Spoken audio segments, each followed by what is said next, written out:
What's up, Juventini? Alberto here, and I'm back with another daily update. All right, we're going to talk about all the news surrounding Juventus. Vlahovic, what is wrong with Vlahovic? He continues to be a hot topic amongst Juventini, and we surely can't continue, and this is not sustainable, not having our forward scoring. We're going to take a look at all of that today. All right, and then, of course, we've got an old target rises up again in the rumor mill for Juventus. We have a couple of interesting options at free agency, apparently, and Yildiz rumors of being unhappy. We're going to tackle it all right now. Like the video, subscribe to the channel. This is the AJC. Let's rock. First things first, Chiellini failed to win the MLS Cup, losing in the final with LAFC, and has made it known that he is going to reflect on his future. He could potentially be retiring, all right? So through sources close to me and what he said to members of the official fan club Vancouver, this is less than a month ago, he was going to be staying in North America for another year. But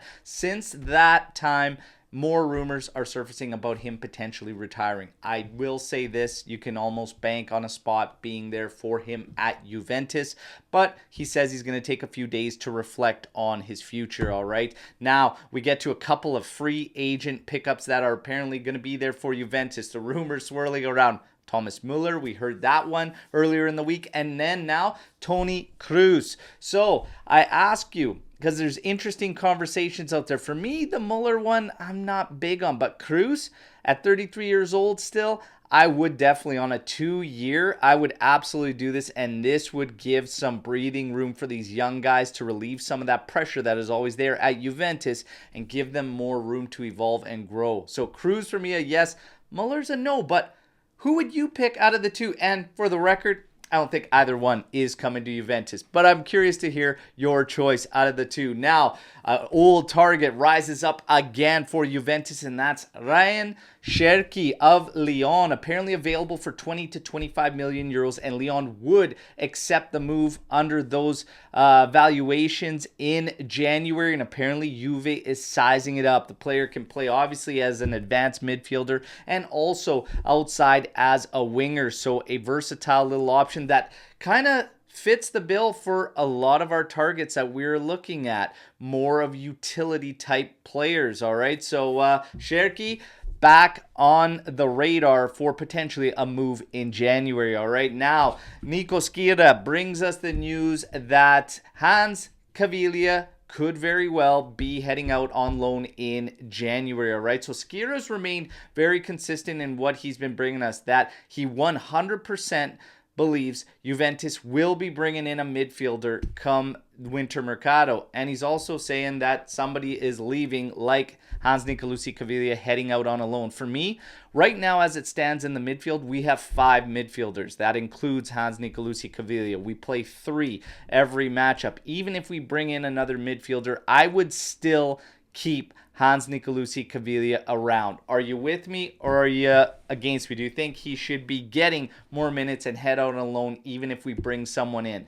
I say keep him around in either scenario, all right? That's my 2 cents. Can't wait to hear from you on Hans Nicolucci Caviglia. Yildiz, we were getting rumors right after the Napoli match that he is unhappy at Juventus. There was some uncertainty in our last post-match podcast, which was fantastic, by the way. Myself and Lex covering the Napoli game. Check it out if you haven't yet. But we spoke about Yildiz, and there was uncertainty about whether these guys, him and Huijsen, could still go back and forth between next gen and whatnot. Obviously, they still can, even though they got full promotions to the first team. Yildiz played against Benetto, was easily our best Juve next gen player, scored a penalty in that game as well, but he is happy at Juventus, okay? There are no issues with him there. There are still rumblings that if a strong offer, because there is interest coming also out of the Premier League now, apparently for Yildiz, there is some rumblings that Juve could move him if a strong number came in, somewhere around what we were seeing for Kulusevski, around 30-40 million euros that we had to pay to bring Kulusevski in. Then it's being reported that Juve could change their minds, but right now it's all leading up to him being a future piece at Juventus, and I believe that they are not going to be saying goodbye to Yildiz, and I believe Yildiz is happy at Juventus. All right, now we get to Timothy Weah We've all been wondering what is going on, what is happening from something that seemed so minor and was barely getting any reports. There's not a lot of coverage as far as information goes with what's going on with Weah, but apparently he is starting to get back to partial training with the group. They are eyeing up Genoa as a return for Timothy Weah. Now we get to Dusan Vlahovic, the offense, scoring goals at Juve.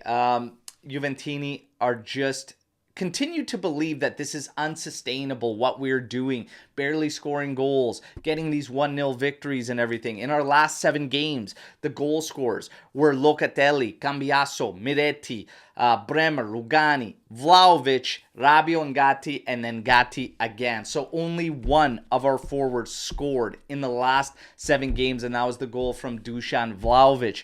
This is simply unsustainable from Juventini, and we can't continue this way. We have to get these guys firing. Well, there is a comparison to be made. And if you look at the 2011-12 season for goal scorers, this is when we won the Scudetto.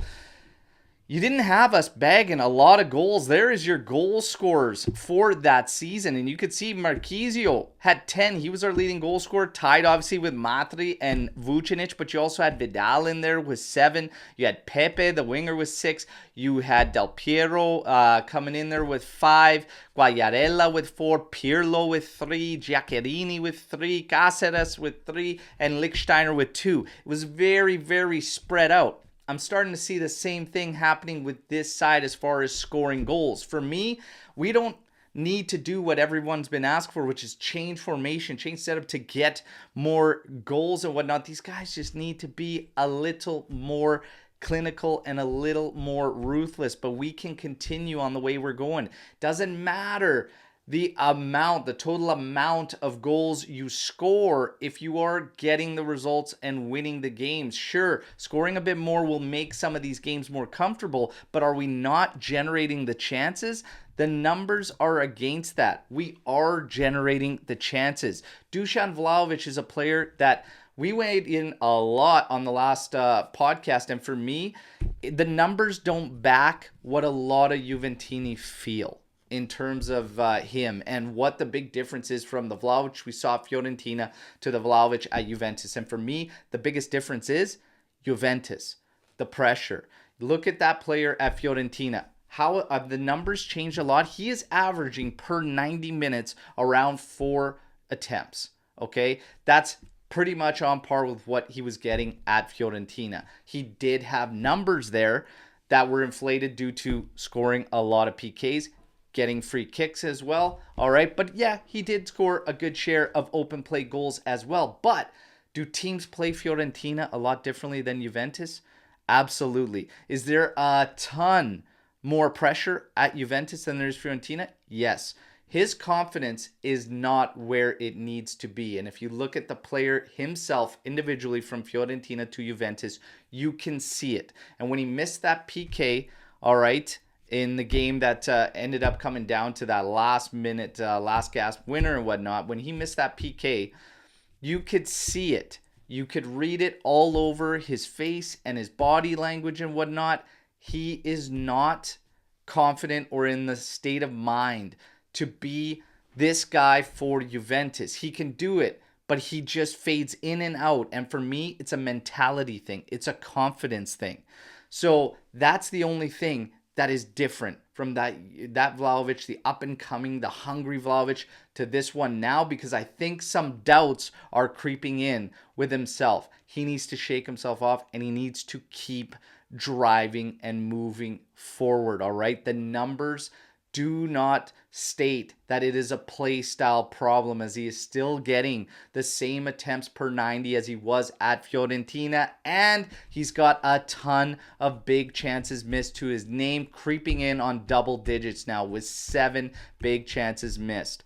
I don't think there's a problem other than this guy needs his confidence going. He needs to be rolling. He was doing that at the start of the season, and then again, injury set in and interrupted that. He needs to get back in that type of rhythm, all right? There are going to be opportunities for that to happen with some of the opponents we have in the month of December, and I look for that to happen. As far as us being able to sustain this with the spreaded goal scoring, absolutely we can, because we have rock solid defending and we have passed the test against Inter and Napoli, proving tough to crack. All right, so yes, this is sustainable. We can continue. Dusan Vlahovic, there's nothing wrong other than he just needs to become confident again, but it might take a little bit of continuity and rhythm to get going there. He'll get his opportunity. Against Genoa, I play him out there right from the get-go, and that's going to be an opportunity for him to bag his next goal. Let me know if you agree with me or disagree. I love the discussions going on. Hit me in the comment section. Don't forget to like the video and subscribe to the channel. As always, until tomorrow's edition, fino alla fine, forza Juve, ciao tutti.